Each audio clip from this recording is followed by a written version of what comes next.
Usisahau kusubscribe, like na kucomment. Ningependa kuona Lissu akiachiwa, amesema Lumumba. Patrick Lumumba, mwanasheria na mwandishi wa vitabu kutoka Kenya, amesema hatua muhimu zaidi inayotakiwa ni kuachiwa kwa kiongozi wa upinzani nchini Tanzania, Tundu Lissu, ambaye anakabiliwa na tuhuma za uhaini. Akizungumza na Diamond TV ya Zambia, Lumumba amesema hatua za awali alizoziona kutoka kwa Rais wa Tanzania Samia Suluhu Hassan, ikiwemo kumwelekeza mkurugenzi wa mashtaka DPP kuwafutia mashtaka vijana mbalimbali waliokamatwa kutokana na maandamano yaliyoambatana na vurugu ya tarehe 29 Oktoba 2025, ni dalili za mabadiliko chanya. Ningependa kuona jambo kubwa zaidi. Ningependa kuona Tundu Lissu akiachiwa, amesema, akisisitiza kuwa kuachiwa kwake kutafungua njia ya maridhiano ya kitaifa.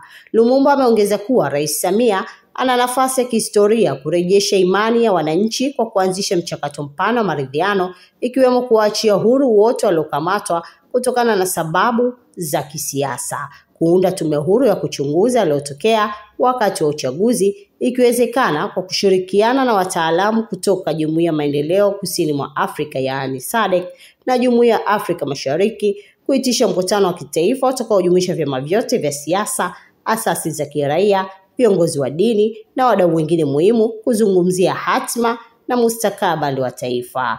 Lakini akasisitiza kuwa juhudi hizo hazitatosha kurejesha utulivu wa kisiasa Tanzania. Kwa taarifa nyingine, usisite kutufuatilia kupitia mitandao yetu ya kijamii @Mwanahalisi TV. Ili kwa wa kwanza kupata habari zetu, tafadhali usisahau kusubscribe, like na kucomment.